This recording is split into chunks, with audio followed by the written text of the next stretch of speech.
Hello everyone.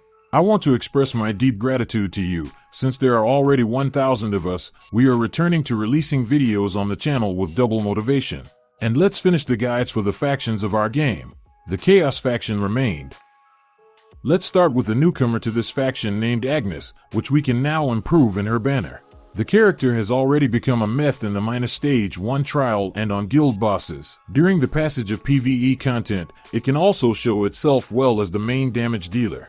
The main problem is her survival rate and low damage at the beginning of the battle, but if the battle is protracted, she gains damage buffs and gives excellent results. You need to improve her if you want to fill up a lot in minus and guild boss.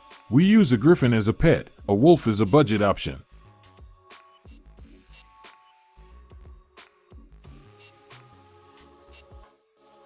Now let's talk about the most necessary character in our roster. This is Raisa.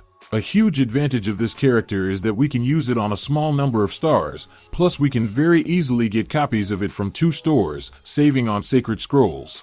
Many newbies don't understand what it's all about, as it kills its own team. It increases the damage of our main damage dealer, plus it increases its energy accumulation. Who do we use it with? Here are the character options with which she perfectly combines and improves their damage several times.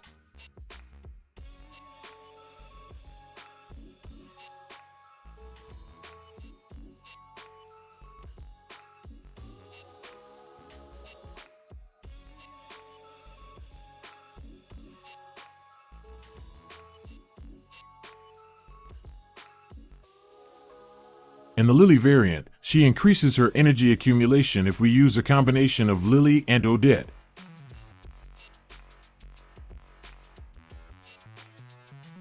We are improving it. It is used in all types of activities, PvP, PvE, bosses, minus. I use a ferret as a pet, since there aren't many legendary pets. Many people praise the griffin for her.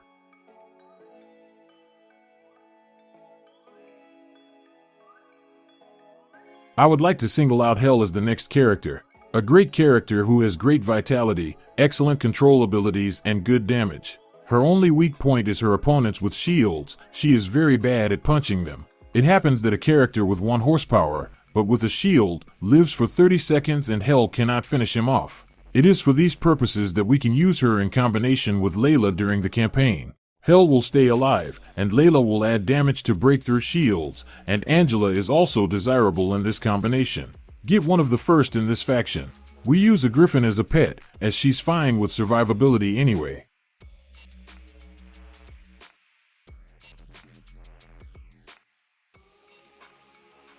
Florence is a very important and strong support character. She makes a lot of use on some guild bosses, and she was also used in the Trials of Minus.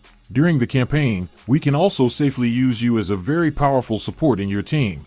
I love the support characters, so she's clearly in my top 3 to 5 for improvement in this faction. We use a 9-tailed animal as a pet, or a ferret as a budget option.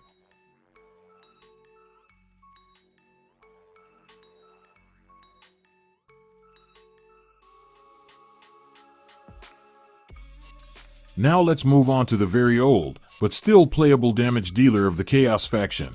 Of course I'm talking about Shaturi. Many people consider it no longer relevant, but I still consider it a good option for improvement. In PvP, we can still use it in combination with Raisa.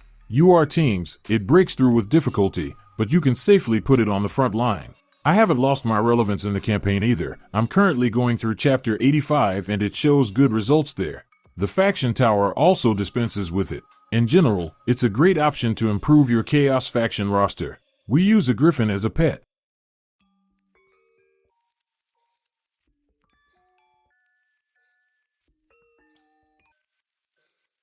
Before Alina's release, considered Sekit to be the best tank in the game. But with the release of Alina, the crown passed from Sekit. But that doesn't make her a bad character, and she's clearly one of my personal top 5 Chaos faction characters. She's very resilient, and thanks to her ultimate, she gives our team a huge boost in survival. Sometimes, to complete the difficult stages of the campaign, I put an angel on it. For a quick ultimate, the survival rate increases and we calmly go through the difficult stages. We use a deer as a pet. I advise you, a very strong and useful character.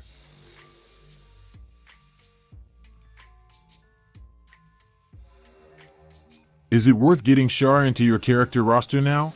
On the one hand, as an old player, I still use it to complete the campaign in conjunction with Lunox, a great combination that consistently defeats one of the 6 opposing teams. But I don't collect this combination on new accounts, as there are more recent and more relevant characters, and I also pass 6 rival teams without any problems. Therefore, it is difficult for me to say whether you should improve it. It's already useless in PvP. Personally, even through Forsetti, I defeat teams with Char. If you like its combination with Lunox, you can collect it, but you can safely play without this command. We use a ferret as a pet, legendary pet not for her.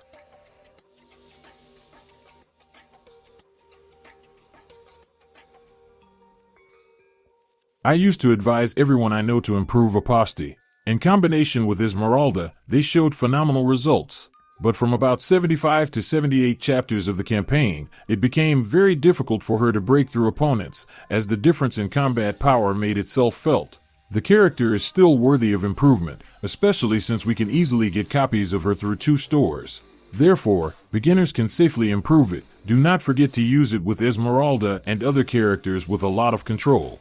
Great for joining one of the teams to complete the faction tower. It is never used in PvP. She usually gets charmed by an Angela and her ultimate flies at you. The character is worthy, but loses his position as he progresses through the high chapters of the campaign. To improve her damage, I advise you to upgrade her cards to increase damage. We use a wolf as a pet, and we can save the legendary pets for someone more worthy.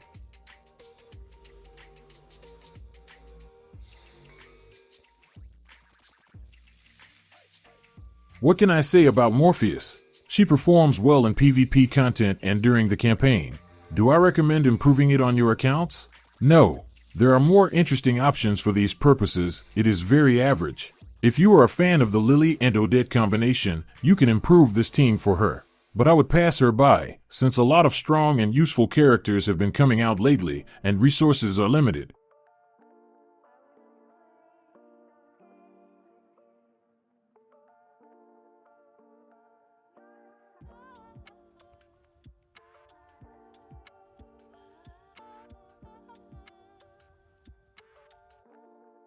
Now let's talk about a character who is extremely useful for PvP teams. This is Tokinabura, a character that I don't get at all on main account, since my PvP teams are made up and do without her.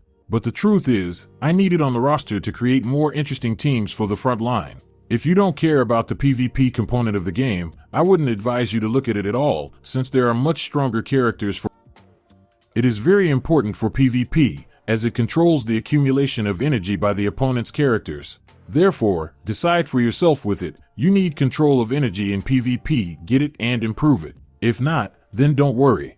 I would use Sandram as a pet.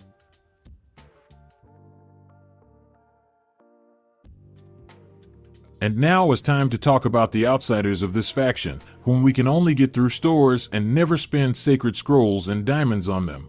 Zask, Chon, Anna, and Martis. These are the gag characters for your teams in the faction tower. I do not recommend greatly improving them, except that Zask stands out from their background because it combines well with aposty in the faction tower. They are no longer used practically anywhere. Wasting resources on them is not worthy. We improve them by buying copies from the store to obtain ancient beliefs and use them as a plug in the team of the Chaos faction until we get someone more worthy.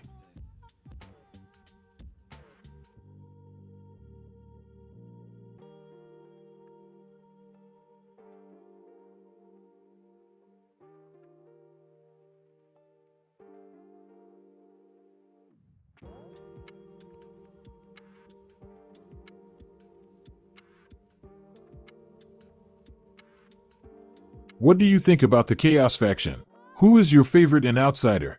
I'll see you in the next videos, where we'll continue to look at the characters, teams, and other game aspects. See you later.